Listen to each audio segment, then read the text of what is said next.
Hello there. This is Ron Wills coming back at you with yet another video. Going deep on relationship discussions. And I'm going to be honest, I really wanted to call this really talking about sex.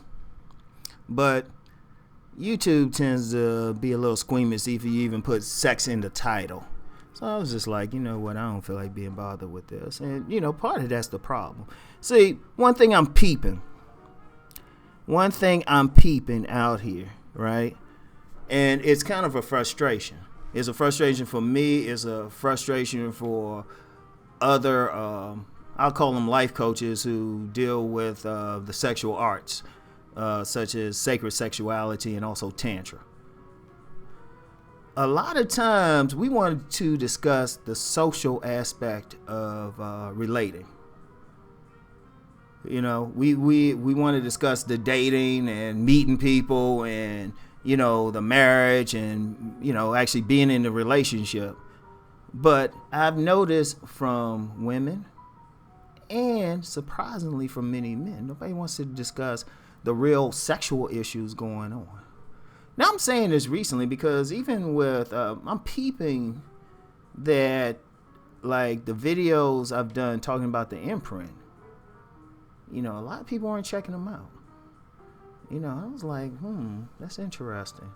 No matter how much, you know, we're dealing with them, or there's still people out there not getting it, or they want to resist it and everything, right? But here's the issue I have. The sex part is really the thing that we're just not discussing. We're really not. You know, even when men get together and discuss sex, we don't discuss the mechanics. We just say, hey, yeah, we hit it, or, you know, she sucked that dick well. But we ain't talking about, yeah, you know, I retained that seed for a while. In fact, to be honest, many men are just really ignorant about sex. And yeah, I'm going to say men, because this goes both sides, men and women. You know, you would think men would know better, but no. And of course, a lot of women don't. You know, you got a lot of women think she had an orgasm if a dude hits a cervix with his dick. No joke. And then you have many men who don't realize there's a difference between ejaculation and orgasm. Because in a man, an orgasm, well, it's any spasm, but generally it'll be contractions of the prostate. Because a man can actually have an orgasm without ejaculating. And, you know, that's where we get into the practice of seed retention. You know, get into that higher level stuff. And, you know, that's some stuff I talk about on my private site. But, of course, we're kind of too squeamish because, you know, not even just the, you know, YouTube police would be on my ass. But, well, no, I ain't going to say that. I ain't going to say that because there are some people out there doing some stuff. But even then, I don't think a lot of people are really comfortable going deep. A lot of people don't want to hear about the imprint. You know, a lot of people probably wouldn't want to hear about sexual personality types. It's like, the thing is, there's so many, it's deeper. And it's really affecting how we relate to each other. Because we'll talk about the social side of sex. And on the social side, I mean the dating, the, you know, the class structure thing, you know, the marriage part. But I still sense a squeamishness in really talking about really getting down into the higher aspects of sexuality and relating. You know, I mean, there was a video I shared on another platform of a man making a woman have an orgasm without touching her. And, you know, dudes are seeing this. And they were like, nah, no way and stuff. But it's there. And then when you really talk with men and women about it, it's like, dude, you're kind of in the sexual dark ages. I mean, and I don't mean that to be mean or like I'm on some higher level like that. It's just that if we really wanted to discuss relationships, we gotta go on all levels. Like, I'm gonna give y'all an example. I remember one of the last big relationship seminars I did. I mean, it was in a kind of like in a ballroom. I'm sitting on a panel, and in fact, sometimes I'll have a picture up. In fact, the thumbnail I'm using is from that panel, right? Because I'll never forget it, right? I remember the host, and he was a radio DJ from somewhere, right? Anyway, we had a pretty good discussion. Then we had a break. People could use the bathroom, get something to eat, stretch their legs and everything. When we came back, he said, okay, do y'all want to discuss romance or y'all want to discuss sex? Ram, of course, was like, sex. And he was asking everybody, but the audience, even some of the panel members wanted to discuss romance. And, I just shook my head because I was like, nah, we got to get into the sex part. Because that affects so much. The whole imprint thing, that's sex. It ain't a social thing. Even with the man, even with the male imprint, which I say is more about acceptance or rejection mentally. The second part of a man's imprint is the first woman he slept with. This is important. And it's definitely important for women.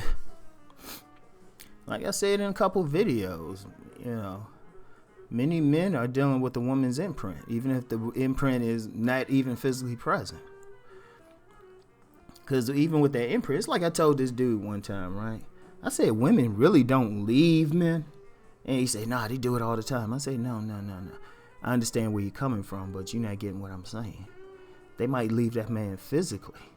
But if that man really turned them out, they don't leave him emotionally. And, of course, that's the imprint. But that's a sexual thing. And, we can't. We really have, and this men and women, we got to get over these blocks, this sexual repression, because that's really what it is. People are uncomfortable really discussing it, really saying it, and because part of it is, fear instilled into people's consciousness as they were growing up, either through religion or just bad experiences or parents who were just trying to keep their kids out of trouble.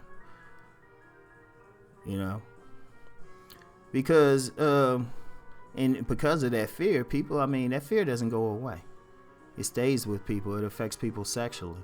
A lot of people talk about marriage, right? And you have a lot of married couples out there, though, who are in sexless marriages. A lot. Like, I shouldn't know too many. I shouldn't. It should be rare. But when I know too many couples and one or both parties and they saying, nah, I ain't getting that. And really, hell, it might even be more prevalent because I remember some dudes who got married, they said, hey, sex stops when you get married. Oh, that's a big problem. Because, that sex stops. What the first person thing he's going to do, he's going to go look for someplace else. And if the woman, of course, if she ain't satisfied, she's going to look someplace else. All based on they not giving each other that good. But we get in these relationship discussions, we don't want to discuss that. We'll discuss where to go on a date. We'll discuss that, why is this person going out with that thug? Or, why is that dude chasing that thought? We do all that other stuff. We talk about the social aspect, but somebody, like I had a young lady recently, and because I get a lot of people talk to me, and her man just dumped her ass, right? And I just didn't have the heart to just come out and say, he probably just got another piece of pussy somewhere. I really didn't, but that's the issue. That's where we got to go if we going to get this thing together. Now, I know some dudes are like, well, I don't care about these women. I'm just going to do my thing. Well, that's cool, dude. But, problem is, unless you have some health issues, that sex drive don't go away. And trust me, There's some women out there, even I don't care how celibate a dude say you want to be, there's some women out there know how to push a button if she want to get something out of you. Because it does, you can't suppress it. You can't suppress it. It comes out. In fact, it comes out to the extent that I would be very reluctant to have any sexually repressed person around my children. Because, like I said, it comes out. And because it comes out, we gotta discuss it. We have to discuss all sexual issues. And it seemed like I'm just, sharing a little bit, just talking, but we have to go deep, because otherwise the conversations, they go round and round. And we can go deep, because as I said in a previous video, a lot about sexuality that's even known in the West wasn't known until maybe the 50s. And we still have a way to go. It should be a situation where most women are having hour-long orgasms. They just in a state of bliss. Or where a man can routinely last an hour. Like routinely. Like a quickie for him is like 45 minutes. People should, the sex thing, even just with the women, and a mentor pointed this out. He said, if you look at most women around here, you could tell they just ain't getting none. But see, nobody wants to discuss that. And many men frustrated. Why? They ain't getting none. Or if they are getting some, they ain't getting it from a woman who's truly arousing them. So that's a problem right there. So, yeah, we got to go deeper. Just in general. I already go deep on my private site, Ron Wills Raw. And I just think, in general, we're adults. We can't be afraid to discuss these things. Like in an honest way. Like women who chase bad boys, they need to just say, hey, I feel like they're more sexually appealing. Fuck all the other shit. Stop trying to put down the classic man or something. Just say they're more sexually appealing.